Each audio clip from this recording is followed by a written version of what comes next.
பாமகவின் தலைமை அலுவலகம் தைலாபுரம் தான் என்று ராமதாஸ் திட்டவட்டமாக தெரிவித்திருப்பதாக தகவல் வெளியாகியுள்ளது. இதை பற்றின மேலும் விவரங்களை எமது செய்தியாளர் ராஜகுமரன் வழங்க கேட்கலாம். ராஜகுமரன், வணக்கம். கூடுதல் விவரங்கள்.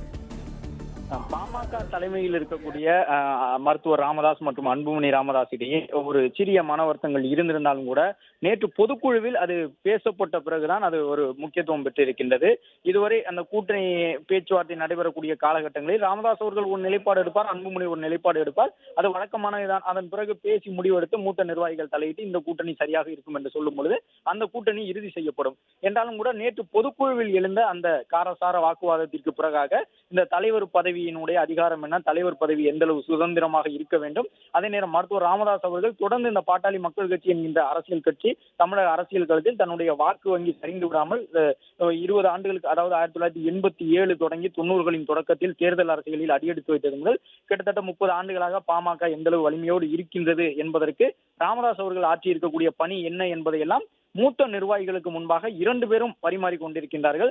ராமதாஸ் அவர்கள் கடந்த காலங்களில் சந்தித்து வந்த விஷயங்களை எல்லாம் அவர் எடுத்து கூற, அன்புமணி அவர்கள் தன்னுடைய இந்த காலகட்டத்தில் பாமகவை அடுத்த நிலைக்கு எடுத்து செல்வதற்கான தேவை என்ன என்பது குறித்தெல்லாம் பேசி இருக்கின்றார்கள். இதன் மூலமாக 2 தரப்பிலும் சில உறுதிமொழிகள் பெறப்பட்டிருக்கின்றன. ஒரு பக்கம் மருத்துவர் ராமதாஸ் அவர்கள் தைலாபுரம் தான் பாட்டாளி மக்கள் கட்சிக்கு எப்பொழுதுமே தலைமையகமாக இருக்கும் என்ற ஒரு கருத்தை அழுத்தம் திருத்தமாக சொல்லி இருக்கின்றார். தைலாபுரம் மட்டும்தான் பாமகவின் முகவரி, அதில் எந்த மாற்று கருத்தும் கிடையாது.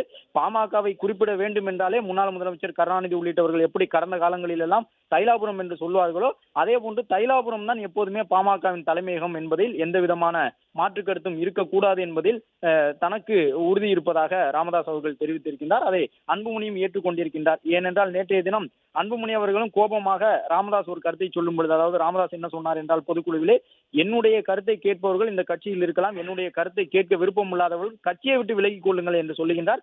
உடனடியாக எழுந்து அன்புமணி ராமதாஸ் அதற்கு எதிர்கருத்தாக ஒன்றை சொன்னார். எனக்கு தனியாக பனையூரில் ஒரு அலுவலகம் தொடங்கி இருக்கிறேன், இந்த தொலைபேசி எண்ணில் என்னை நீங்கள் தொடர்பு கொண்டு பேசலாம் என்று சொல்லும் பொழுது அந்த தொண்டர்களிடையே அந்த கருத்தின் அர்த்தம் என்ன என்பது புரிந்து கொள்ள முடிந்ததாக இருந்தது.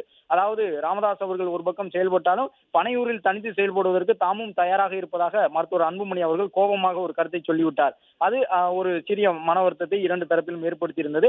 ஆனால் அது போன்ற சூழல் தொடர்ந்து விடக்கூடாது என்ற அடிப்படையில் தான் மருத்துவர் ராமதாஸ் தைலாபுரம் என்பதுதான் பாமகவின் நிலையான முகவரி என்றுமே என்று சொல்லியிருக்கின்றார். அதை அன்புமணியும் ஏற்றுக்கொண்டிருக்கின்றார். அது மட்டுமல்லாமல் அன்புமணி அவர்களும் சொல்லியிருக்கின்றார், எந்த ஒரு முடிவு எடுப்பதாக இருந்தாலும் ராமதாஸ் அவர்களை மீறி நாங்கள் எந்த முடிவும் எடுக்கப் போவதில்லை. கூட்டணி தொடர்பாக இருந்தாலும் சரி, பாமகவின் முக்கியமான மாற்றங்களை செய்வதாக இருந்தாலும் சரி, மருத்துவர் ராமதாஸ் அவர்கள் என்ன சொல்லுகின்றாரோ அதன்படிதான் செயல்பட போகின்றோம். அதே நேரம் தலைவர் என்ற பொறுப்பில் இருக்கக்கூடிய தனக்கு அடுத்த கட்டமாக பாமகவை எப்படி எடுத்து செல்ல வேண்டும் என்பதற்கான ஒரு நிர்பந்தம் இருக்கின்றது. அதையும் சரி கட்ட வேண்டும். பாட்டாளி மக்கள் கட்சி புதிய புதிய அரசியல் கட்சிகள் வந்து கொண்டிருக்கின்றன. வட மாவட்டத்தில் வாக்கு வங்கியில் பலமாக இருக்கக்கூடிய பாட்டாளி மக்கள் கட்சி சில விஷயங்களில் சமரசம் செய்து கொள்ளாமல் கடுமையாக நடந்து கொண்டால் மட்டும்தான் பொறுப்பாளர் நியமனம் போன்றவற்றில் யார் சரியாக இருப்பார்கள் என்று கண்டறிந்து திடமாக ஒரு முடிவெடுத்தால் மட்டும்தான் அடுத்த கட்டத்திற்கு கட்சியை கொண்டு செல்ல முடியும் என்ற அடிப்படையில் ஒரு சில முடிவுகளை சுதந்திரமாக தலைவர் என்ற முறையில் தான் எடுப்பதற்கு அனுமதி வேண்டும் என்கின்ற ஒரு கருத்தை முன்வைத்திருக்கின்றார். அந்த கருத்துக்கு ராமதாஸ் அவர்களும் மறுப்பு தெரிவிக்கவில்லை. நான் எப்போதும் ஒரு வழிகாட்டியாக இருப்பேன், தொடர்ந்து தலைவர் என்ற முறையில் அன்புமணி தனக்கான முடிவுகளை எடுத்துக் கொள்ளலாம், கட்சியில் எந்த விதமான மாற்று கருத்தும் கிடையாது. இளைஞரணி தலைவர் நியமனம் தொடர்பாக கூட அவர் விரும்பக்கூடிய வகையில் முடிவு எடுத்துக் கொள்ளட்டும், அதில் இனிமேல் நான் தலையிடவில்லை என்ற கருத்தை சொல்லியிருக்கின்றார். அதே நேரம் தைலாபுரத்துக்கான முக்கியத்துவம் பாமகவினுடைய முகவரி தைலாபுரம் என்பதில் எந்த விதமான மாற்று கருத்தும் இருக்க முடியாது என்பதை ராமதாஸ் அவர்கள் தெளிவுபடுத்தி இருக்கின்றார் அன்புமணி இருக்கும் பொழுது. மேலும் எந்த விதமான முடிவு எடுக்கப்பட்டாலும் தன்னிடமும் கலந்தாலோசிக்கப்பட வேண்டும் என்கின்ற தன்னுடைய ஒரு விருப்பத்தையும் அவர் தெரிவித்திருக்கின்றார். மூத்த நிர்வாகிகளும் அந்த விருப்பத்தை அன்புமணியிடம் தெரிவித்திருக்கின்றார்கள்.